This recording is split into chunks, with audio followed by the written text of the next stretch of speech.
皇上过寿，别的皇子寿礼都是送的奇珍异宝，这个皇子却只送来一碗清汤面。皇上非但没有生气，反而稀里呼噜的全都吃光了。父皇可还喜欢？朕甚是满意，你有心了。怎么可能？一碗寒酸的清汤面，竟然引得龙颜大悦。那我故意叫老九过来，让他出丑的计划，岂不是泡汤了？你为何会想到给朕做一碗清汤面？儿臣记得父皇最喜欢的就是母后给您的清汤面，您说这是您最喜欢的食物，胜过山珍海味，是儿臣不孝，害得母后，儿臣万死。今日乃家宴，既然是家宴，岂可没有母后？儿臣想念母后了，故想替她给您做一碗您最爱的清汤面。武皇内心如同遭受了重锤一般，眼前这个老九和太子一样，都是皇后所生，但皇后生他10大出血，身子一直亏空，偏偏这李昭过于顽劣，4岁就将皇后气没了。之后李昭非但没反思，反而愈加猖狂，最终被禁止入宫。怎么今天忽然懂事了？看着和皇后极为相似的脸，武皇感觉一阵恍惚。你且上前，让朕仔细瞧瞧。爹，我想娘了。爹知道，爹也很想你娘。我勒个去，皇上都没在我们前面自称爹。那清汤面可是皇后的代表作，父皇至今没有立新后，可见其分量啊。为什么我们就没想到？老九是怎么想到的？你今天就坐在爹的身边吧。父皇，儿臣还是就坐在后面。朕让你坐你就坐。谢父皇。父皇，各地进献了不少鲜美食材，我等已经命人准备好了今日膳食，请父皇品鉴。二皇子，是我那太子哥的人，看来是觉得我抢了他的恩宠和风头，来给我找不自在了呀。这里食材一共有108种，太子殿下先选吧。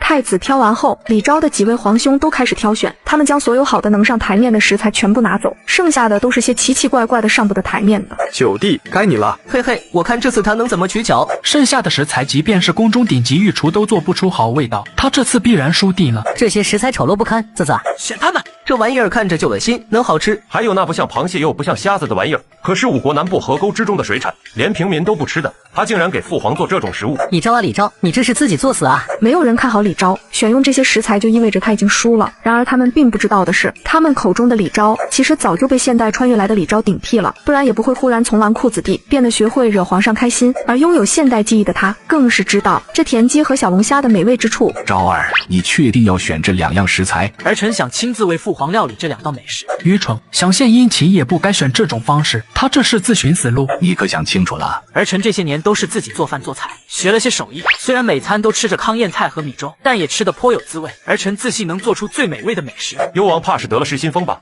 他怎么敢的啊？最美味的食材，你将5国境内的美食置于何地？他难道不知道，并不是他的清汤面做的有多好吃，而是父皇对清汤面有执念。李昭没听到众人的小声嘀咕，就算听到了也不会在意，当着众人的面直接开始进行了制作。清蒸、卤水、干锅、蒜蓉、红烧、麻辣、油焖、爆炒、盐焗，反正食材管够。李昭索性把口味做了个遍，闻着李昭做饭味子传来的鲜香，所有人的口水都分泌了一大桶，纷纷好奇起了这味道究竟如何，一时间有些度日如年。请品鉴。这肉质滑爽弹牙，带着辛辣，但又有蔬菜的香甜，特别是放入嘴中之后，竟然不比其余肉食口感差。这一口吃下去，无比的满足与幸福，简直太好吃了。真的假的？为什么和我想的完全不一样？这真的是那丑陋之物所做。这中了心人的东西怎么可能好吃？这东西当真有这么好吃吗？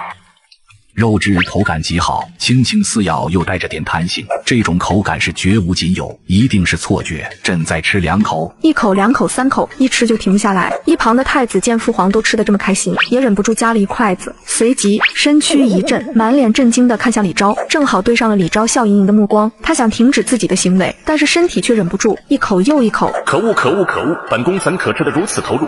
一时间，整个大殿都陷入了李昭的美味之中。今日你的食物不错，说吧，要什么赏赐？父皇，真的什么赏赐都可以吗？当然。如果父皇真的要赏赐儿臣，那就让儿臣去封地就封吧。5国皇子在年满18岁之后都会去就封，但5国的皇子们都会想尽办法赖在京师不走，能拖就拖，因为留在京城才有机会参与夺嫡。去就封基本上等于放弃了夺嫡的机会。原本顽劣不堪的9皇子忽然显露如此本事，众人本以为他是要参与夺嫡了，没曾想竟是这般要求。你要去封地？虽然儿臣距离就封还有2年时间，但迟早是要去的。不是吗？既然迟早要去，那为何现在不能去呢？你是认真的？儿臣是认真的。理由？儿臣怕死，无心参与夺嫡，父皇信吗？李昭一抬头，发现不只是武皇，连周围的皇子都一脸的不信。好吧，其实儿臣是觉得京师的花方也就这样，我都已经去腻了。五国那么大，好看的姑娘那么多，他们一定还在等着儿臣去临幸啊，不对，是拯救。孽畜，找死！真是，我说真话没人信，随口编个假的，你们全部都一脸果然如此的脸。这原主是有多喜欢寻花问柳啊？而周围的皇子听到这个消息，自然是十分兴奋的。虽然这老九1年有10个月的时间待在花方，但毕竟是太子一母同胞的亲弟弟，无论是被太子拉拢，还是参与夺嫡，都不是他们想看到的。不过这种想法可不能说出来。父皇，九弟素来跳脱，他想离开京都也不是1日2日了，万万不可放任。二皇兄此言何意？我怎地就叫放任了？我这是去救风。你当真想要离开京都？当真，请父皇应允。混小子，果然脑子里只有女人。管理封地并非易事，光是人员调度就足够你头疼，何况前往封地所需花费银两极多，困难重重。你确信能管理好？你也不用着急向朕表态。倘若你能在1个月之内赚到5万两，朕就答应你救封；做不到，你就乖乖的等年纪到了再去，朕绝不阻拦。开什么玩笑？让老九这个花钱如流水，连钱财都不知道为何物的废物去赚钱，怎么可能成功？老九怕是连王府的账目都没有过一眼吧？他知道5万两有多难赚吗？父皇这是不想让他走啊！然而听到这等难以企及的条件，李昭却是一脸的兴奋。父皇此言当真？现代人穿越成古代皇子，靠一手麻辣小龙虾征服了古代皇帝。当皇帝问他想要什么赏识，他却想要去偏远之地救封，退出夺嫡。皇帝为了让他放弃这个想法，故意提出苛刻条件，让他必须1个月挣5万两，证明自己的管理能力。而这5万两可是当时5万个家庭1年的收入。结果他却一脸兴奋地答应了下来。一出皇宫就一脸兴奋地让小厮带自己去市集，结果刚停到某个店铺，就发现自己马车后还有马车，从上面下来了3位皇子。这3位分别是大皇子、二皇子还有4皇子。3人见李昭胸有成竹地跑出来，好奇他的赚钱法，才跟了过来。见过3位皇兄，你来这边寻找赚钱思路？没错，一起进去看看。好，这间商铺卖的都是糕点、甜品、坚果一类，放在最显眼处位置的赫然是糖，那糖很黑，像是鲜血浸染一般。几位贵客想要买点什么？这糖作价几何？60文1斤。这种呢？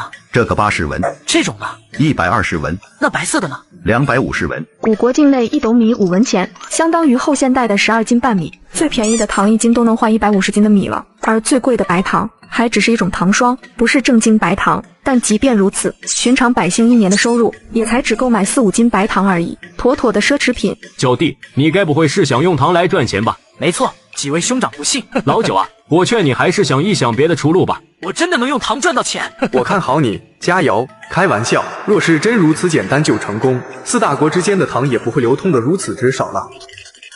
九弟，不是四哥打击你，你这办法真不行。就是，我的意思是，我能炼出白糖。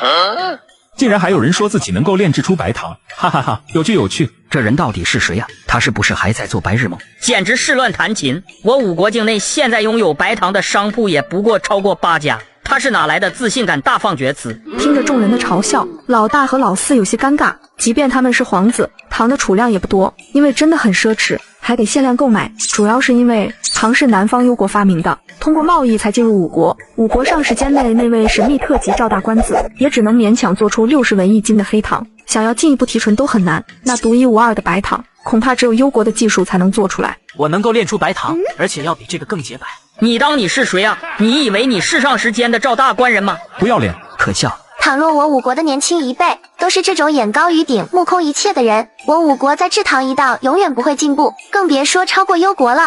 她是上时间初级官人羽长姑娘。听说羽长姑娘师承赵大官子，在糕点甜品方面造诣极高，有望在20岁的晋升中级。你怎么就知道我五国不会超过幽国？制糖工艺虽然是幽国所创，难道我五国就不能站在巨人的肩膀上更进一步？你们炼制不出来，莫非就代表着别人也不行吗？他竟敢说自己能够炼制出白糖，咋不说你还能用糖治病呢？既然诸位不信，那就等明日这个时辰，看我能不能炼制出白糖。大皇子和4皇子开溜了，他们对李昭不抱希望，他们甚至忍不住开始怀疑李昭是不是故意挑选一个不可能完成的任务，然后正大光明的留下来。诸位皇子听到后，立刻就信了这个判断，一阵冷笑。他们就说：“为什么老九忽然有心机了？好一招以退为进啊！”王爷，您真的能够炼出白糖吗？怎么，你不信本王？我信您能点平烟之法。王爷，姜糖买回来了，开工！提炼白糖对于古人是难事，对于他却不是问题。光是提炼的方法，他就知道好几种：过滤法、洗涤法、水解法、活性炭吸附以及泥浆过滤都能用。不过为了图省事，这次李昭用的是碳吸法。红糖按照1:4加热溶解，李昭将活性炭尽可能的碾成小碎块，用准备好的筷子不断的对溶液进行搅拌，趁着热量还在，使用过滤装置来过滤悬浊液，如此反复，将颜色变淡的绿液拿去蒸发浓缩，然后慢慢冷却。很快，锅里冷却析出了白色晶体。一旁的小厮已经震惊的说不出话了，他敢用王爷人品发誓，他从来没见过这么白的白糖。尝一尝，甜吗？刚才过程你也看到了，找几个信得过的来练。好嘞。第二天同样的地点，约定的时辰即将到来，一大堆人都挤在了这里。毕竟出丑的可是那个九皇子，不管是真的还是假的，反正是有乐子看。时间1分1秒的过去，云记商铺已经是被围堵的水泄不通，上九流下九流的人都已经来了。怎么回事啊？这幽王到底还来不来啊？不会有人真的觉得幽王殿下能成事吧？连当今陛下都不待见的废物，若是真能炼制出白糖，那是对上时间的讽刺。都散了吧，这幽王就是拿大家寻开心的，他肯定是不敢出来了。走吧走吧，他肯定不会来了。谁说本王不会来了？他竟然是两手空空而来。他就算来了又如何？东西呢？各位急什么？本王是怕诸位等得太着急了，故此先一步到。我的糖可多着呢，还在后头，这会儿应该到了。真的假的？有那么多吗？不可能，即便是幽国那边，白糖炼制工艺都不成熟，白糖十分稀有。20坛，如果坛子里装的都是白糖，可就太吓人了。本王昨日说过，要炼制比云掌柜这里更白、更甜的白糖。相信昨日在场的人今日也来了这里吧？诸位，瞧好了。这真的是糖吗？这真的是白糖吗？感觉像是血啊！不可能，这绝对不可能！电视幽国那边都还没有炼制出这种成品的糖啊，他怎么可能一天就炼成？王爷，这糖卖吗？我不信。尝一尝，必须要尝一尝。对，好甜，为何连一点涩味都没有？澄正甘甜，好糖啊！无论是口感还是外观，就算是幽国最好的白糖和这些比都安然失色啊！男人穿越成古代皇子，发现他们国家的糖竟然都还要从外国进口，还只能买到劣质的白糖，于是利用现代知识制造出了像雪一样洁白无瑕的白糖，不仅让本国人扬眉吐气，还让一直看不起他的未婚妻产生了动摇。太不可思议了！我感觉比之前吃过的所有糖都甜，关键这糖也太白了吧！这才叫白糖啊！幽国的那种也配叫白糖吗？我国百姓很骄傲，此前造不出糖，憋着一口气，如今亲眼见证本国产出比幽国白糖还白的糖，那种自豪感油然而生。而围在周围的几大掌柜立刻带着灼热的眼光凑到了李昭面前。幽王殿下，请借一步说话。幽王殿下，我等有事相商。那就礼间一叙。可恶，没法独占了。我等想和殿下合作，不知殿下意下如何？利润如何分配？1斤500文，我云记商铺都要的。你们呢？我愿意出550文、600文。不如这样，白糖我可以供应给你们，但相应的你们也要给我供应黑糖、红糖。至于卖掉的白糖，咱们按照利润分配。我把你们众掌柜脸色不太好看，他们已经明白了幽王的盘算，他想将白糖的渠道全部铺开，也就是说，幽王想要的更多，让单独某一家拿到货源，肯定是不现实的。既然如此，那大家就只能是同盟了。殿下，至少也得648。您虽然能够制造白糖，可货源终究是我们提供的，其中的费用花费甚多。此外，我们还得负责卖货，这成本可真的不小。是，2成利润太低了，我们不仅赚不到钱，还会亏本。64是绝对不可能的。既然诸位不想做这个生意，那本王就自己做。殿下，生意都是谈出来的嘛，对不对？您要赚钱，我等也要喝点汤，是不是？鸡3开，您看如何？既然诸位如此诚心，那本王也愿意与诸位做个朋友，那就7、3开。多谢殿下。于是李昭与每一位掌柜都签订了一份协议，协议内容很简单，每家商铺每月至少要给李昭提供黑糖和红糖各500公斤，李昭也会在每月定时定量的给他们每家都相同分量的白糖，谁也不多，谁也不少。殿下，您今日带来了多少白糖？300斤。殿下，不如这300斤就先交给云记商铺，今日且看看效果。糟糕，嘴慢了。门外云记商铺已经快要被挤破了，众人翘首以待，终于等到了开门。诸位，为了庆祝我5国也能提炼出白糖，本店决定今日大酬宾，全场一律9折。那白糖呢？今日幽王殿下带来的300斤白糖，全部放在本店售卖。不过，鉴于这白糖的分量太少，因此每人只能购买3斤，望见谅。什么？才3斤？瞧不起谁呢？怎么还限购啊？就是啊，你这是不想做生意吗？诸位，白糖炼制不易，总得让大家都尝个鲜是不是？这样，今日购买3斤白糖的，其余的物品再在9折基础上再打8折。此外，还可以继续在本店预约明日的购买量，一次可购买5斤白糖。云记商铺掌柜的也是做生意的好手，这一波营销直接让很多人都感觉自己赚麻了，热热闹闹的往店里钻。而李昭在离开的时候，忽然注意到了昨天那个咳嗽着调笑他糖能不能治病的人。兄台这是久咳不愈，老毛病了，看了大夫也未能痊愈。本王这里倒是有一良方，兄台可回去一试，说不定有用。当真？我这单方叫血里藏珠，仅针对咳嗽症状。看到那个白糖了没？你回家之后将鸡蛋打碎放入碗中，切记搅拌，然后在鸡蛋上撒上白糖，最后滴上一滴香油，蒸熟了食用。如此简单，莫不是骗我去买白糖？信不信由你。另一边，宇常带着买来的白糖兴奋地跑到了上食店，他要将这些带给师傅尝尝。武国除了上武，还喜好美食，为此还设立了专门的美食评点机构上食间，为武国的美食评点龙食榜。除此之外，研究更好吃的美食也是他们的职责。上食间只有2名特级大官子，其中赵大官子就是那个研究出黑糖的那位，他的名字是赵静茹，当朝军神之女，也是和李昭有婚约的未婚妻。李昭和赵静茹虽然未曾见过面，但李昭原主1年有10个月都在寻花问柳，名声十分恶劣，导致赵静茹十分讨厌李昭。不过今天他却有所改观了，因为弟子宇常正捧着雪白的白糖跑到他面前，还告诉他是幽王炼制的。幽王，宇常，你在消遣我吗？师傅，我知道您讨厌他，但是这真的是他炼制的。幽王李昭，那个只知道留恋烟花之地的浪荡子，我琢磨试验了足足半年，才制成了属于武国的黑糖，但距离幽国的精品黑糖还差了一些，更别说和红糖比了。白糖更是毫无头绪，李昭那种废物竟然也会炼制白糖。师傅，真的啊？您不信去打听打听。大官子，比幽国白糖还要纯白甘甜的白糖出世了。原来大官子您已经买了。你也是在云记商铺买的？是啊。当真是李幽王炼制的？是啊，太不可思议了。现在整个京都都在议论呢，幽王殿下帮咱们武国扳回了一城。都这么说，看来是真的。可他真的有这种本事吗？师傅，如今有了纯度更高的白糖，那咱们发面是不是更快了？准备新的面粉，我要试一试这白糖的效果。让人惊讶的是，粉放入这新白糖后，发面的时间竟然缩短了足足1/3。除此之外，蒸出来的点心竟也变得香软可口，香甜美味数倍不止。一时间，整个上食间都轰动了，所有人都在热烈讨论着新的白糖，只有赵静茹还紧皱眉头。白糖加入面点是她一直在研究的方向，可因为纯度不够，所以她一直没做成满意的糕点，却没想到竟被她一直看不起的废物幽王做出来了。明明她已经决定等父亲回来后就立刻让父亲去退婚的，现在废物不废物了，又该怎么办呢？全国最有名的废物皇子随口说出的偏方，竟然解决了整个太医院困扰多年的难题，惊呆了太医院所有的医生和病人。然而他们不知道的是，那皇子已经被现代穿越来的男子替换了身份。仅3次服用，就让咳嗽的病人都止住咳嗽。白糖加鸡蛋的疗效如此显著。等会儿，白糖？对啊，可是我印象之中的白糖不是偏淡黄色的吗？那都是幽国的，这是我武国的，你们尝一尝。好白好甜，这当真是我武国生产的？莫非是上时间照大官子研究出来的新糖？不是，这是咱们幽王殿下花了1天时间炼制的。你说谁？什么？这是9弟炼制的白糖？这他妈的怎么可能呢？老九真的炼成白糖了，那他岂不是在演戏？他是真的想要去封地。王爷，您去干嘛？去东宫。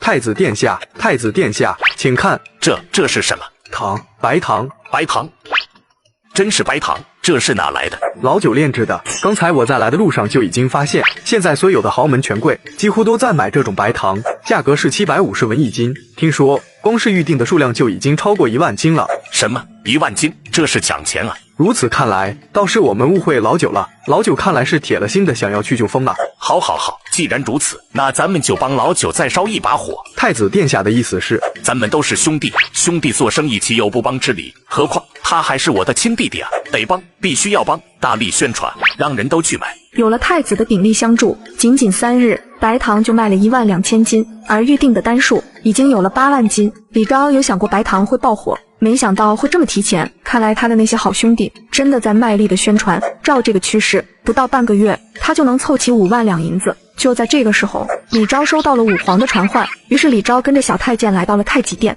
扑通一跪，结果等半天看到皇帝还在批阅奏折，于是又起身离开了。等武皇眼睛累了放下笔时，李昭又掂着一个食盒回来了。混小子又搞什么名堂？父皇饿了吗？父皇猜一猜今日吃什么？应该是前几日吃过的那种。不对。面食？也不对。一边玩去，这是你做的？父皇尝尝。这个是什么？肉卷。不错，这个造型很奇特，朕很喜欢。咦，这是什么肉？口感很不错呀。猪肉。猪肉，就是那个骚味很重的猪。真的就是猪肉。至于为什么没有那么大的膻味，这个臣就不说了，反正您喜欢吃就行。武皇狐疑的继续吃着，一直到打了个饱嗝，发现李昭也在那里大口吃着，而且一点王爷气质都没有，直接上手。吃饱了吗？再吃2个。你是不是在朕面前太放肆了一些？那儿臣收敛一下。父皇，儿臣是你什么人？儿子。那就对了，儿臣既然是您的儿子，那干嘛还要收敛一些？我父皇是谁？是文治武功都不弱于太祖的人，我干嘛要收敛？我不放肆一些，怎么体现我父皇的厉害呢？别贫嘴，朕今日来找你是有事告知。父皇，儿臣也有事要说，不如让儿臣先说。那你先说。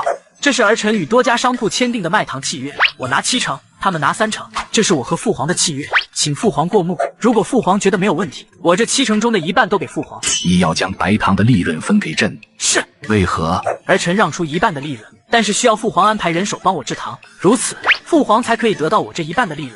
当真？当真。父皇叫儿臣过来作甚？白糖的事情朕已知晓，按照这种赚钱速度，1个月内赚到5万两是绰绰有余，君无戏言。既然已经答应了，就不会反悔。但是有一点你得记住，在你前往封地前，你必须得成亲啊！李昭知道赵静茹的存在，甚至知道她被奉为京都第1美人，再加上她是君神的女儿，当朝所有皇子都想将她娶为王妃，而李昭只想赶紧远离这场漩涡，自然是不想沾上这麻烦事。父母之命，媒妁之言，你也别想着逃婚。你若是敢逃，朕打断你的狗腿。那要是赵静茹要退婚呢？幽王殿下，您是皇室成员，谁敢退您的婚？可是没有可是，即便是赵王爷也不行。赵王府若是敢退婚，便是将皇家的颜面丢在地上踩。他若是敢做，那就是让整个天下都笑话我5国皇室。此事孰轻孰重？殿下觉得以赵王爷重承诺的个性，会做出这等事情吗？看来这是没了商量的余地了。也是，赵王爷是5国唯一的异姓王，还执掌军权，肯定不会因为我是废物就选择退婚。而且这皇帝也等着我制衡那群已经有文官支持的皇子，这婚怕是退不成了。既然父皇都如此说了，那儿臣便答应父皇，成家之后就去就封。瞧见李昭终于不再反抗，武皇有种自己终于胜利的喜悦，他就搞不懂了。赵静茹那个孩子长得好看，教养也好，还是远近闻名的才女，这样的女子别人打着灯笼求都求不来，怎么到了李昭这里就嫌弃起来了？想到这里，武皇就不由得想到了李昭流连忘返在青楼的事情，脸色顿时就黑了下来。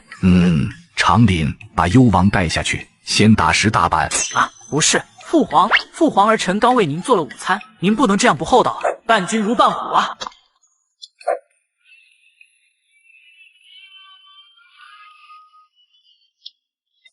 走了，骂骂咧咧的走了。他敢骂朕？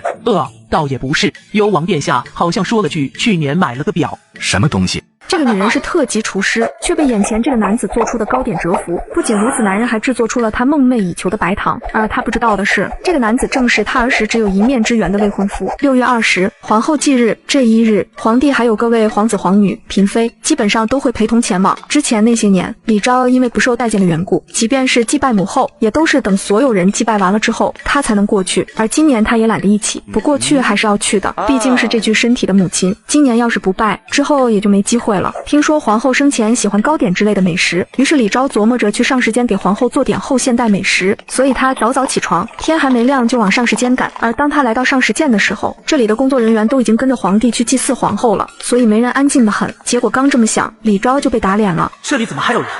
有些面生，似乎不是上时间的人。两人没有说话，只是微微点头示意后，李昭就到另一处工作台开始拿面粉和面。赵静茹有些疑惑，毕竟李昭看起来并不像是懂这些的人。而当他看到李昭熟练的手法时，就更惊讶了，尤其是发现和他思路一致却又有一些不同时，眼睛都挪不开了。你这是自创的吗？啊，对，我可以看看吗？可以。李昭没藏私的想法，在他的手下，一个个面团被做出了各种奇形怪状的样子。原来糕点还有这么多造型啊！你想学吗？可以吗？可以啊，反正闲着也是闲着一起呗。好，赵静茹答应，两人算是正式搭上话了。相互交流面点技巧的时候，两个人也差不多熟络了起来。你做这么多干什么？我呀，赠送给一位亲人吧。这个人对我很好，不管我闯下多大祸事，他都不会责怪我，甚至是护着我。很可惜，他离开的早，我很想他。他很喜欢糕点一类的，平时也会做，所以我就想，我是不是也可以用这些来祭奠他？告诉他，我也会做这些东西，他应该也会高兴吧。听起来和我姑姑好像。赵静茹口中的姑姑，其实就是皇后。赵静茹的母亲生下3胞胎后就去世了，3姐弟基本是被皇后带大的，只可惜带了没几年，皇后也病逝了。虽然不知道面前人的身份，但李昭的形容也唤起了赵静茹对姑姑的思念，两人的交流也更融洽了。太阳完全升起时，李昭的祭品也准备好了。我的东西已经准备完了，你的呢？我还得要一会儿才行。好，那我就先走了。你还看这个？我就随便看看，喜欢看就喜欢看呗，这有啥可藏的？真这么觉得？大家闺秀不允许看这种小书，特别是写的还是情情爱爱的，更是被主流所不喜。国子监和弘文馆的人也都觉得这种东西是垃圾，就不该存在，也不配出书。所以李昭这么说，让赵静茹有些意外。这有啥的？话本小说我也看，你要是喜欢看，改明我给你送一本。真的？小事而已，先走了。看着李昭潇洒离开的背影，想到和李昭刚才的相谈甚欢，讨论糕点的做法造型，还有不拘一格的思路，赵静茹忽然笑了一声，但随后又叹了口气，可惜了，自己要嫁的人是个不成器的王爷。另一边，李昭已经坐着马车来到了皇后的陵墓，和往年一样，他是武皇还有各位皇兄们都回去后才姗姗来迟。只不过这次让他没想到的是，武皇还没有走。父皇来了。李昭微微颔首，将食盒里的盘子都端了出来，一一摆好。武皇看着如此多精致的点心，心中闪过一抹感动。他知道每年李昭准备的祭祀品最丰富，跪坐在这里的时间也是最长的。这些都是你现学的？李昭非常的恭敬，不仅是对这具身体的母亲，更是对他回不去那个时代的父母。而一旁的武皇也有些感触，因为他知道这些糕点全部做好，至少得2-3个时辰，再加上赶过来的路，说明李昭起得比任何人都早。武皇也是看出李昭知道离京后再回来就难了。两人就这样待了许久之后，武皇拍了拍李昭的肩膀，让他陪自己走走。而就在两人离开陵墓后不久，又有一辆马车驶来，从上面下来的正是赵静茹。她也是如同往常一样，等所有人离开后才来祭祀。然而就在她摆放自己带来的糕点时，忽然看到了一些眼熟的祭品。是她？难道她的亲人就是姑姑？姑姑何时有这样的亲人？也对，自打姑姑过世，我就和皇宫没了联系，有不认识的人也正常。姑姑，小茹来看你了。昭儿，你觉得我朝如何？恭维的话你就不用说了，说点心里话。虚假的繁荣哦，现在整个五国上下都觉得我朝战力飙升，军武强悍，再努力就可以将幽国和仓国拿下，那时便可和周国一较高低。但真的是如此吗？整个五国也就京都拿得出手。父皇登基以来，固然将国土扩张了数倍，可是百姓真的过到好日子了吗？放肆！李昭，你好大胆子！是父皇给予儿臣的胆气。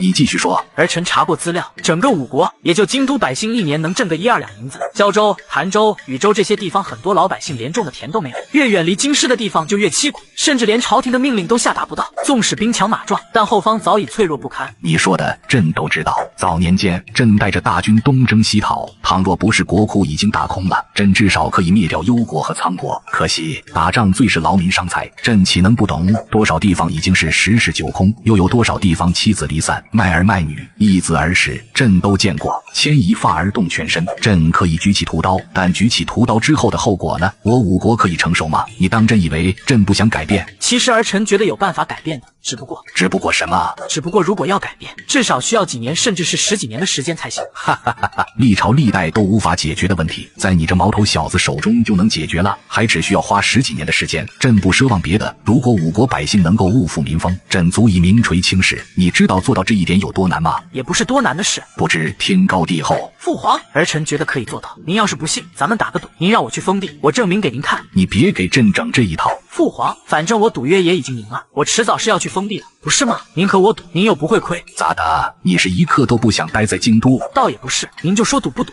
当然，您要是怕了，当臣没说。行啊，胶州距离京都不远，算是挨着的。你要是能够将胶州给治好，以后你想干嘛就干嘛。不娶赵静茹可以吗？他，嘿嘿，那儿臣便爬了。过几日你便启程，年底的时候，不管你成还是不成，都得回来成亲。谢父皇，笑死，这么容易被激将，到了封地还想让我回来，想美事去吧。男人穿越古代成了皇子，花重金养了一群美貌女使，却并不是为了享受，而是让女使帮忙抄书。只因他遇到一个特别的姑娘，最喜欢读话本小说，于是他将4大名著全都背了出来，专门送给姑娘看。回到府上后，李昭想起答应送给面点姑娘画本子的事，第一时间就想到了《红楼梦》。穿越过来后，他上辈子读过的书都能在脑子里回放。李昭当即拿来笔墨纸砚，准备把《红楼梦》写下来送给面点姑娘。然而刚写了几个字，就被纸上的鬼画符瞅哭了。这毛笔也太难用了，早知道要穿越，上辈子就应该报个书法课。王爷，小红刚炖了参汤，殿下席子辛苦，喝了补身体。李昭正犯难，一个娇俏女子就推开了书房门，手里还端着一碗参汤。李昭刚进书房没2分钟，根本不累，小红这点小心思还瞒不过李昭。前身眼光实在不错，这姑娘长得有几分姿色，可惜这副身体里现在是我，这种小手段对我可怜。哎，不对，前身好歹是个王爷，身边伺候的人肯定会写字，不如小红你会写字吗？啊，小红会写，王爷怎么突然这么问？王爷整日流连花坊，莫不是又有什么新玩法？一想到李昭平日的作风，小红就感到一阵恶心，不知道九皇子今日又想玩什么。谁知九皇子把毛笔往小红手里一塞，本王有一著作，你来代笔。小红不可置信地看着手里的毛笔和面前的白纸，难道王爷真的只是让他写书？李昭躺在一边的软榻上，口若悬河，滔滔不绝。小红则坐在书桌前奋笔疾书，听着听着，小红就入了迷，看李昭的眼神也变成了星星眼。这真的是他家王爷能写出来的书？那大观园当真如此奢华？李妹妹当真如此楚楚动人吗？李昭背书很快，没几天就写完了半本《红楼梦》。可等他去找面点姑娘时，刚好赶上上食局关门，李昭没找到面点姑娘，失望的打道回府。没想到在一家饭馆遇到了面点姑娘。姑娘好巧，我本来要去找你没找到，没想到在这里遇见了。你是？姑娘不记得我了，那天咱俩一起做面点啊，原来是你啊！既然有幸遇见，不如一起吃个饭。小二，再来一份小龙虾。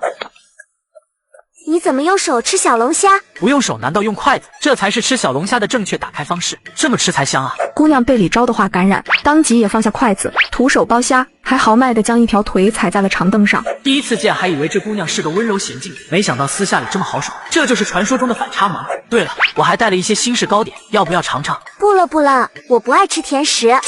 呵呵，我是说吃饭的时候不要吃甜的，消化不好。对，你看我把这事忘了。那这些糕点你带回去慢慢吃。奇怪，怎么就是感觉这姑娘跟几日前见到的不一样？可明明就是同一张脸，难道是我感觉错了？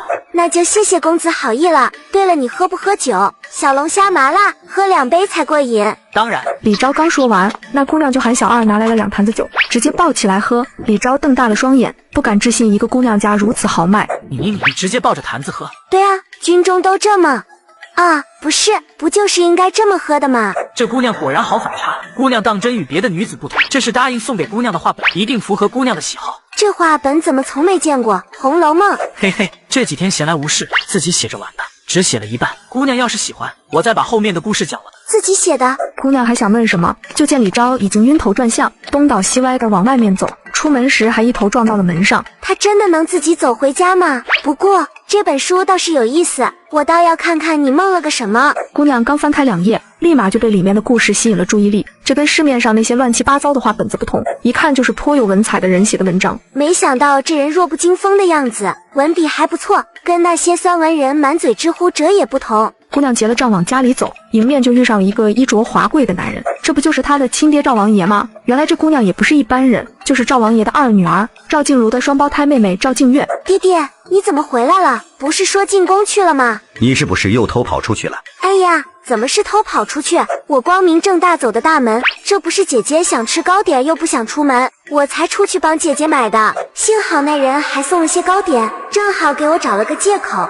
回房间之后，抱着《红楼梦》就读了起来，就连赵静茹什么时候进来了都不知道。看什么呢？这么入迷？哎呀，姐姐你吓死我了！我没看什么呀，我都看到了，你还藏什么？看得这么入迷，我早就来了，你也不知道。你什么时候也喜欢看这种画本子了？这书看着新鲜，哪来的？嘿嘿，姐姐，你老实交代，是不是有喜欢的人了？你这小妮子，净瞎说！姐姐你就别装了，我都看见他了，他今天在饭店把我认成你了，还送你糕点。这画本子就是他亲自给你写的。姐姐，你这心上人文采可真不错，你见到他了？那可不，跟以前见到的人都不一样。我离开京城这么久，京城竟然出了这么多能人异士，能做白糖的幽王，还有会做糕点能写画本子的读书人。赵静茹一想到幽王就有些反胃，连忙阻止妹妹继续说下去。快呸，幽王怎么能和那人比？不过没想到这人还真有几分本事，还是第一次见你看书看入迷。姐姐，你快自己看看，这画本子可有意思了，咱们一起看。当晚，姐妹俩挤在床上一起看书，一边看还一边讨论。第二天一早，一人一双熊猫眼，两姐妹竟然一晚上就把厚厚的画本子读完了，都迫切的想知道下面的故事。赵静月自告奋勇去找李昭，要来后面的半本。你都不知道他家住哪里，姓甚名谁，怎么找人？大街上总能遇见，我们第一次不就是大街上遇见的？我看你就是不想待在家里，想出去玩。姐姐，要是爹爹问起来，你可一定要帮我打掩护，我就先走了。不出意外，在大街上，赵静月果然又看到了李昭。李昭刚从商铺出来，看到赵静月还有些惊讶。姑娘怎么一个人逛街？出来随便走走。对了，你给我的画本子我看完了，后面的故事你写了吗？哈哈哈，我就知道你肯定喜欢。后面的故事我还在思考，不如这样，明日你到云记商铺门口，我把后面的故事写了给你送来。那就有劳公子了，不知公子怎么称呼？我叫李浩，姑娘怎么称呼？我叫清蒸云。怎么还有姓清的？这恐怕也是个假名字。算了算了，我马上就要离开京城，今后就跟这位姑娘再无联系，何必纠结一个名字？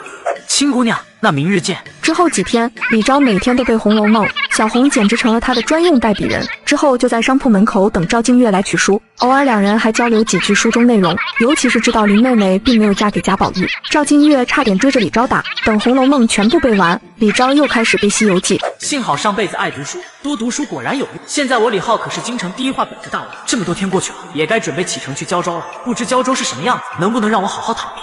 当朝九皇子马上就要去封地就封，其他皇子纷纷前来送行，送上数不尽的金银财宝。九皇子原本的车队瞬间变长了10几倍，并不是其他皇子多么好心，而是九皇子要去的地方实在太苦了。别的皇子都怕万一九皇子待不下去回京城，他们争皇位时就又多一个对手。李昭离京就封的消息，武皇并没有宣扬出去。等几位皇子得知李昭就要启程时，李昭已经到京城城门外了。老九，等等，怎么走得这么匆忙？皇兄们竟然都不知道消息。几位皇兄好，这不是着急就封吗？就不想整那么多排场，早点去胶州找美人啊，不是，早点去上任为民请命才是正事。什么为民请命？自己都说漏嘴了，果然是改不了这臭毛病。九弟太见外了，别人不说就算了，我们这些当皇兄的怎么也瞒着。为兄给你准备了一些礼物，全当送行了。九殿下，这是我家殿下送给您的礼物。黄金500两，白银1万两，粟米300担，白米150，淡绫罗绸缎的100匹牛50头。小厮深吸一口气，想要一口气念完长长的礼单，结果一口气根本念不完，反而把自己憋得脸红脖子粗。丢人，后面站着去。九弟不要笑，这都是为兄的一点心意。你就要去胶州，为兄也帮不到你什么。咱们兄弟一场，以后常联系。老四真是舍得下本钱，竟然这么舍得给老九送东西，不知道的还真以为他们兄友弟恭呢。四弟的礼物真是隆重，倒显得我这个亲哥哥送的礼物有些寒碜了。太子说着，拿出了一份比四皇子更加豪华的礼单，送的东西足足是四皇子的1倍还多。为兄略备薄礼，九弟不要嫌弃。太子说完，其他皇子纷纷也送上自己的礼单。李昭原本只带了1000亲卫军和10几辆马车，等几位皇子都送了礼物，车队瞬间变成几百辆。各位皇兄还真是客气，别以为我不知道，胶州可不是什么好地方，你们就是怕我去了胶州受不了苦，马上跑回来，这才舍得送这么多东西，就是为了让我多待一段时间，还表现得一副团结有爱的样子。可真能演戏，送了这么多东西，李昭在胶州安安分分待几年应该不是问题。不就是金银财宝，这点东西就能换走一个竞争对手，怎么算都值得。九弟看看，可还缺什么？为兄这就让人回府去拿。不缺了，不缺了，皇兄们实在太客气了。时候不早了，我也该启程了。一路好走，走了就别再回来了，永远别回来。一路好走，走了就别再回来了。皇兄们留步。李昭辞别了几位皇子，舒舒服服躺在马车里看几人送来的礼单，越看嘴角越压不住。太多了，太多了，皇兄们给的实在太多了。这要是不在胶州多待几年，都对不起皇兄们送的这些礼物。就是不知道胶州的幽王府能不能放得下这么多东西。马车日夜兼程走了好几天，好不容易快到胶州地界，官道也越来越不好走，不是平坦的大路，而变成了坑坑洼洼的小路，一看就是很久没有修缮过。即使躺在马车里，李昭还是被颠得受不了。怎么回事？这里的官道怎么这么破破烂烂？皇兄们送我的那些名贵瓷器，可别颠坏了。王爷您忍忍，快到胶州了，路都是这样，胶州官员根本不管事，整个胶州都被几个大势力分割了，几大势力恨不得胶州就是个铁桶，永远别有人来分他们的蛋糕。官道当然不会修，没有直接堵上就不错了。真是岂有此理！早就听说胶州被几大势力割据，竟然连去胶州的路都这么不好走，他们是想干什么？怎么突然停车了？前面有个老头和小孩被打了，王爷，咱要不要帮忙？老人和孩子，你去看看怎么回事，快去快回。小厮没一会儿就回来了，解释说前面有一伙恶霸说老头欠了他们的租金，要抢走老头的孙女抵债，老头不愿意，就被恶霸围起来打。小厮看到老头实在可怜，就求李昭出手帮帮他们。马上就到胶州，就是我的地盘，在我的地盘上绝对不能让这种恶霸横行霸道。带上一队士兵，跟我走一趟。住手！当街抢人，你们还有没有王法？王法？小公子是外地人吧？在胶州，小爷就是王法。小公子，您可别多管闲事，免得惹祸上身。你认不认识我是谁？你是谁？瞎了你的眼，这是幽王，胶州便是幽王殿下的封地，幽王才是这儿的王法。没想到恶霸听到幽王李昭，瞬间大笑起来。幽王出了名的游手好闲，根本没什么大本事。皇帝把胶州分封给幽王，说的好听是给了块封地，说的不好听就是流放。幽王还真把自己当盘菜了。那你知不知道小爷我是谁？我可是杜家人，你一个小小游王，初来乍到，还没给杜家送礼物求庇护，倒先来小爷面前装老大了，我赔！恶霸早就看到李昭身后几百辆马车，里面装的一定都是金银财宝。要是李昭识相点送10几辆马车给他，他还能考虑以后少找李昭的麻烦。要是李昭不懂事，到了胶州有他的好果子吃。真是不自量力，动手！李昭一声令下，身后训练有素的士兵立马上前，没一会儿就把恶霸打得鼻青脸肿。回去告诉你那什么杜家王家的，就说胶州的主人幽王来了，让他们做好准备迎接，别搞什么小动作。我幽王可不是好惹的。小的知道了，小的知道了，求求幽王殿下放了小的。救下被欺凌的祖孙2人，又留了一些钱财给这对祖孙傍身。李昭继续赶路，距离胶州越近，李昭越觉得周围实在荒凉，路边还有很多乞讨的人，一个个破衣烂衫，蓬头垢面，甚至还有卖身的。胶州被几个大势力割据，几乎所有的钱都被大势力分赃，平民百姓的生活苦不堪言，大部分人甚至连赖以生存的田地都没有了，不得已只能高价租地主的地，或者给富人当奴才才能勉强生活。然而还是有太多人整日忍饥挨饿。这里紧邻京城，没想到竟然这么黑暗，看来真是接了一个烫手山芋，怪不得皇帝那么自信，我半年内肯定得回去。王爷，前面就是胶州城门了。怎么城门口一个人都没有？本王就疯，连个迎接的人都没有吗？胶州城门外，别说迎接的人了，就连一根草都不长。胶州城墙金碧辉煌，好像胶州城内也是一片繁华的样子。可这一路上，李昭看见太多恶殍遍地，早就对胶州城里的景象有了大概了解，也是金玉其外，败絮其中。你去找胶州刺史，就说本王驾临，让他出城迎接。小厮一溜烟跑进了城里，可没一会儿就灰溜溜的回来了。不好了，王爷，胶州刺史说这事儿他做不了主，请您自便。他还说什么？说胶州没那么多空地，您的王府还没修好。没修好还是没修？小的到处看了看，根本没修。小的还去问了有没有客栈可以落脚，几乎所有客栈都说客满，住不下这么多人，只有几家还开出了高价，一个人住1天就得100两银子。他们这就是明摆着抢钱。王爷，咱们好像要吃下马威呀。什么下马威？你家王爷我只喜欢吃香喝辣，不爱吃那什么下马威。我倒要看看这个胶州有什么可怕，还能拦得住我？宝子们，由于版权问题，该剧暂时停止更新，请宝子们谅解。我堂堂9皇子到封地就封，一路跋山涉水赶到这里去别人接，不仅我的王府还没修建好，就连暂时想在客栈落脚都被坐地起来。只因我在来的路上救了一对祖孙，得罪了这里的地头使，被大势力针对，竟然连城门都去不去。既然进不去城门，我就打算在城门外修建幽王府。可拿着算盘算了算，皇兄们送的金银财宝虽然多，完全够原地修建一座幽王府，但跟我一起来幽州的还有几百名侍从和1000精兵，这么多人每天都要吃喝拉撒，每人每月还要领月例。如果一直被拦在城门外，修建王府还要养这么多人，很快就要坐吃山空，只能灰溜溜的回到京城。不行，还是得想办法进城。哪有王爷被拦在自己封地外面的？你带几个人进城，好好查查到底是谁针对我们，小心行事，不要暴露身份。你带人去采买材料，贵了也没事，先把王府盖起来，之后再找他们算账。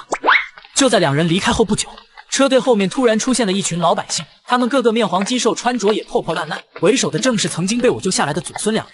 王爷，求求您给我们做主，我们都是附近村子的，被杜家欺压的都快活不下去了。杜家人毁了我们的良田，还抢走我们的孩子当奴才。王爷，您今日救了我和丫丫，一定是个好人，王爷求求您给我们做主。老人家快起来，胶州是我的封地，你们就是我的子民，我肯定会为你们做主的。老爷爷边哭边说了很多杜家欺压百姓的事情，除了杜家，胶州还有阮家、蓝家和贾家，并称为4大家族。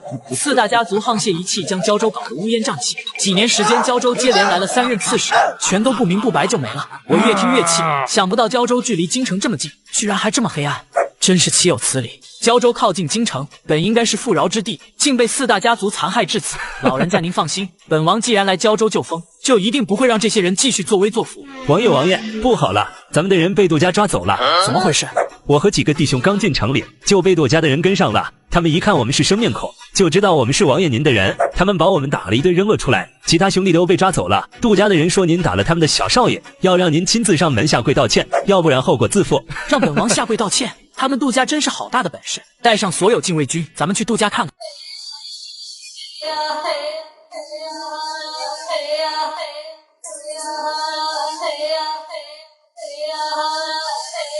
王爷，前面就是杜家，小的都打听清楚了，咱们路上教训的那个小子就是杜家的少爷，针对咱们不让咱们进城的也是杜家。砸门！我一声令下，立马禁卫军扛着大锤砸杜家的门。没一会儿，杜家大。你是什么人？竟然敢在杜家放肆！你是什么人？竟然看到幽王还不下跪？就是这个人打我，他还说他是幽王，以后胶州他做主，要把咱们杜家全灭了。这话我可从来没说过。不过既然你们都这么要求，我可以勉为其难答应你们，闯进去把咱们的兄弟们救出来，能砸的都砸了，还不拦住他们？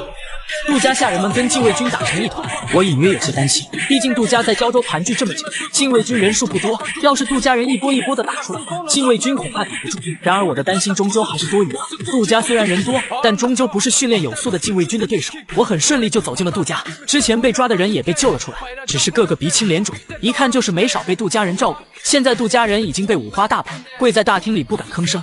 果然有禁卫军就是好。早知道禁卫军这么能打，我还在城门外等那么久干什么？直接就闯进来了。王爷，小的把杜家的账本搜出来了，这都快赶上半个国库了。这杜家平时到底搜刮了多少民脂民膏？全部抄家充公，再把杜家人拉到大街上游街示众，告诉所有人，杜家已经被本王打败了。李斌很快就把人都带下去了。我正在大厅里看账本，这时老爷爷带着村民们刚刚走到杜家门外，看到一地狼藉，还以为我已经被杜家打败了，感觉天都塌了。没想到下一秒就看到禁卫军带着杜家人走了出来。顿时十分惊喜，爷爷，你快看，那个欺负咱们的人被绑起来了，是幽王殿下赢了，是幽王殿下赢了。幽王赢了，那可太好了，咱们快进去看看。这杜家怎么哪儿都是破破烂烂的，这让本王怎么落脚？王爷，不是您说的能砸的都砸了吗？我说过这句话吗？我怎么不记得了？本来还想着趁幽王府修建起来之前，暂时在杜家落脚，算了，就暂时住几天，叫人来收拾收拾。恭喜王爷大获全胜！老人家您来了，快请坐。杜家已经被本王铲除干净，另外三大家族被清理掉也是迟早的事情。老人家您和村民们都可以放心了。王爷真是我们的父母官，以后王爷有什么用得到我们的地方，我们一定义不容辞。老人家您还真别说，本王还真有一件事请大家帮忙。本王来救风太匆忙，幽王府还没有建造，老人家可否认识工匠？本王想要尽快将幽王府修建起来。我们农忙时种庄稼，农闲时候大部分都靠手艺吃饭。您要什么样的工匠，我们都有。要是真的能帮上王爷，就太好了。给本王修建王府，每人每日10文钱工钱，晚2顿饭，顿顿有肉吃。王府有朝廷规定的刑制规格，按理说至少得干3个月。老人家还请您多找一些人来，本王想要尽快完工。1文钱能买5斤米，每人每天10文钱，就是50斤米。足够普通人家吃半年，要是干3个月的活，那就是900文，已经是普通人家5年的收入。这些村民平时被欺压得太久，即使给地主家干活，也常常被抓壮丁克扣工钱。现在听到我愿意出这么多工钱，顿时激动的老泪纵横，连连对我道谢后就离开了。他们要快点回村子里把这个好消息告诉所有人。王爷，您给的工钱也太高了，就不怕他们拿了钱不干活磨洋工吗？要是怕这怕那，本王还来胶州干什么？再说了，你家王爷我这明显是在拉拢人心，得民心者得天下。把李斌打发出去办事，我就又拿起杜家的账本看了起来。杜家的家产说是充公，其实完全由我自己支配。我本来就是来胶州打造自己的安乐窝，想要让乌烟瘴气的胶州变成一个世外桃源，可不是一件容易的事情。我穿越成古代九皇子，本想在封地打造一处安乐窝，舒舒服服的养老，却差点中暑。为了降温，我用现代化学知识制作冰块，没想到直接把随从都吓了一跳，把我当成天神下凡。只因古代根本没有制作冰块的技术，1斤冰块就要卖1两银子，而恰巧我现在最缺的就是钱。幽王府动工的第一天，来干活的工匠只有几十人，老爷爷是龙门村的村长，看到我还十分不好意思。幽王殿下，今日来建造王府的人不多，您看我们今天先干什么？本王也不知道修建王府应该做什么。老人家，这是我身边的侍卫和小厮，咱们先去看看王府的地址，有什么需要的您尽管说。我带着一行人来到原本定好的幽王府地址，这里一片荒凉，杂草丛生，位置还十分偏僻，但我却对这里十分满意。我想要修建的并不只是一座王府，而是能让胶州变得欣欣向荣的根据地。老人家，这是王府的规格图纸，我还想在王府旁边修建一个大集市，方便大家买卖交易。幽王府就在旁边，绝不会有人在集市里强买抢卖。日后大家想要买东西，便不必到城里集市上看人眼色。还有这里，本王想要一个养猪场，这里的荒地还可以办学堂。我手拿着巨大的图纸，一点一点给老村长和工人们指着，这可是我昨晚熬了一整个通宵，才终于画出来的根据地蓝图。想要在胶州彻底站稳脚跟，光有一座王府远远不够，我要以王府为中心，一点点扩张经济圈，慢慢的让百姓们都富裕起来。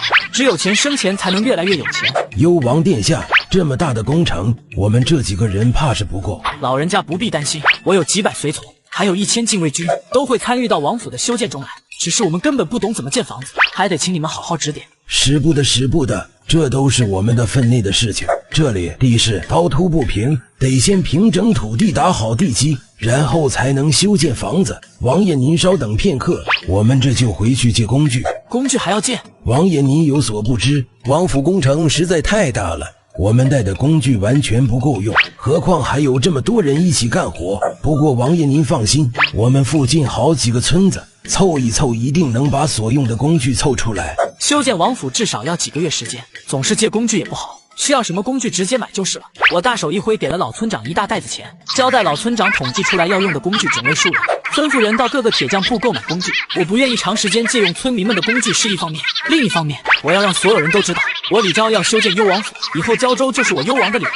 这么大张旗鼓的购买工具，也是为了给我自己造势。采买工具并不是一件简单的事情，直到傍晚，负责采买工具的人才陆陆续续回来。我早就让厨房做好了大锅菜，让所有人排队吃饭，每人都有2个大白馒头，1个鸡蛋，还有一大块肥的流油的猪肉。我过年都没吃过这么白的大馒头，这么大一块肉更是见都没见过。幽王殿下，我们今天啥也没干，实在是吃不下。准备工作也是工作，老人家，我说过来幽王府干活，顿顿都有肉吃。老人家尽管放心吃肉，吃完到账房领取工钱。村民们被杜家欺压太久，怕是家中也没多少存粮，走的时候一人拿1斤白米再走。幽王殿下使不得，您给的工钱已经太高了，我们能自己去买米。本王说的话就是命令，要是老人家您不收，那以后就别再来幽王府干活了。小的不敢，小的这就收下。在我的恩威并施下，村民们都狼吞虎咽地吃完了饭，一个个喜气洋洋地领了工钱和米离开。等这些人回到村里，向其他人展示今天的收获，相信明天来干活的人会更多。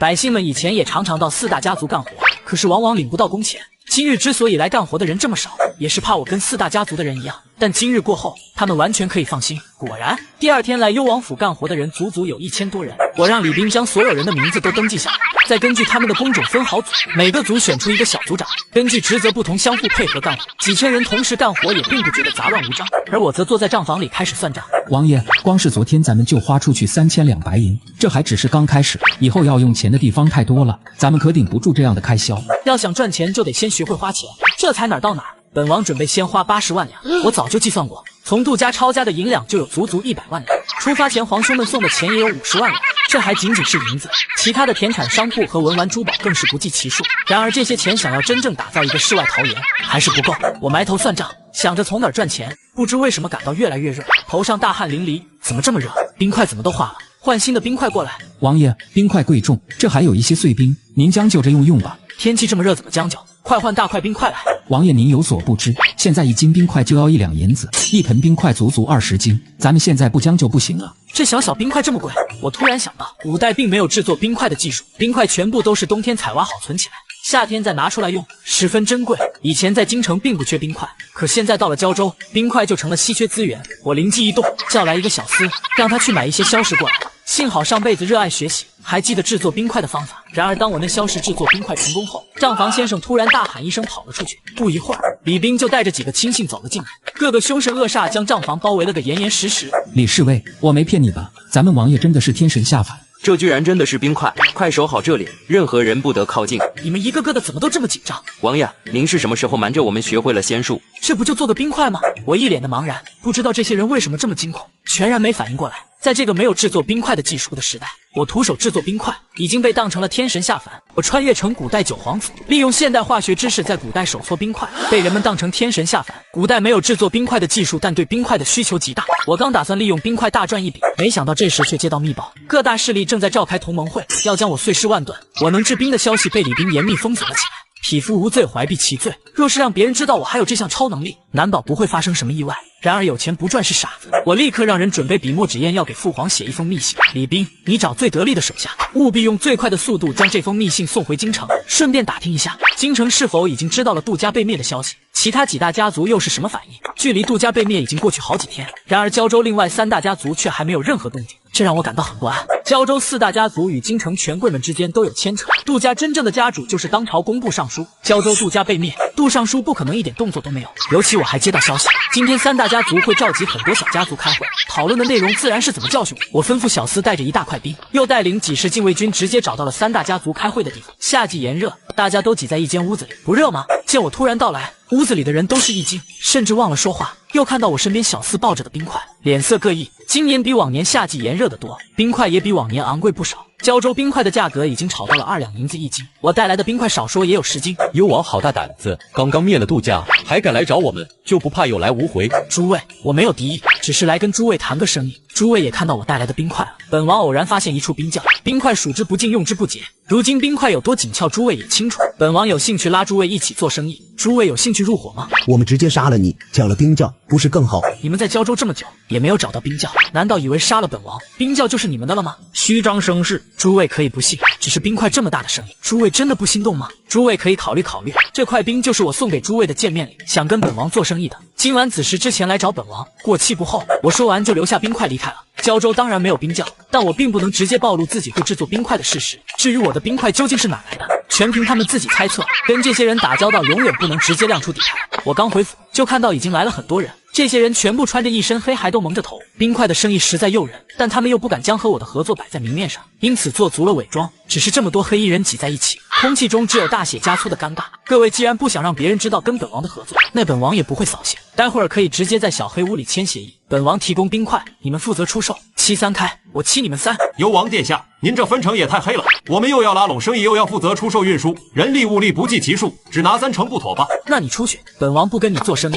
本王不是在求着你们做生意，还请诸位摆正自己的位置，遵守我的规则，大家皆大欢喜。不遵守我的规则，那就请自觉离开。来谈生意的这些人平时都仗着大家族作威作福，横行霸道习惯了，想要跟他们做生意，自己只能更加蛮横不讲理。而我手里的大量冰块和皇子身份，恰恰给了我这种蛮横的资本。反驳我的人被拖走，剩下的人也不敢再继续说话，只能听我把售卖冰块的规则讲完。一个接一个排队签订了协议。为了展示自己的实力，他们每个人离开时，我还让他们带走了3斤冰块。王爷，咱们今天做出来的冰块都快被发完了，怕什么？只要本王在，就有取之不尽的冰块。明天开始给工地上所有工人1人1斤冰块降温。夏天这么热，要是有人干活中暑就不好了。有了冰块这一桩大生意，我总算是有了源源不断的进账。没过几天，李斌派去京城送信的人也回来了。我将冰块的秘密告诉了父皇，除了5国，另外3个国家也十分缺冰块，而想要在另外3个国家赚钱捞金，则必须要借用父皇的力量。有了之前做白糖生意的样本，父皇很爽快的就答应了跟我合作另外3个国家的冰块生意。同时不出我所料，我灭了杜家的消息已经传到京城，不少大官都在弹劾我。但令我意外的是，我的4皇兄却顶着重重压力站出来替我说话。4皇兄这么鹤立鸡群，就不怕被世家权贵针对？据说当日朝堂之上，4皇子能言善辩，很多弹劾您的大臣都对得哑口无言。还不清楚4皇兄究竟想做什么？暂时不要轻举妄动。父皇那边是怎么说？陛下当朝宣布了您能制作冰块，如今国库空虚，有了这桩大生意充盈国库，即使是有人对您不满，也不敢在朝堂上放肆。王爷，京城权贵们如今都不敢轻易动您，胶州剩下3大家族不足畏惧。这就是我想要的局面。不过咱们手里的钱还是太少。王爷，咱们的库房都快堆不下了，您还嫌少？是啊，太少了。京城的世家大族有了父皇压制，除非有人想要谋反，否则不会有人敢动我。如今我要做的就是专心搞钱，修建王府，拉拢人心都是巨大花销。即使有了冰块生意，我也只是勉强能够收支平衡。想要彻底打造出一个世外桃源，还是得多想别的方法。这几天我一直都在胶州到处闲逛，突然我又想到一个赚钱的好主意。我询问小厮，夏季是否有清凉降暑的小吃？这可就多了，绿豆汤、凉茶都能清凉降暑。王爷可是想喝绿豆汤了？本王想到一种小吃，最适合夏季食用。你去方市上买一些牛乳回来，越快越好。我回到府上开始准备材料，很快小厮的牛乳也买了回来。只要将牛乳和白糖冰块结合，就能做出一支美味可口的冰棍。在古代，冰棍可是从没出现过的新事物。我尝了一口新做出来的冰棍，冰冰凉凉，十分清爽。来尝尝本王的新作，绝对颠覆你的认知。王爷，这简直就是人间美味，天上的神仙也不一定能吃了。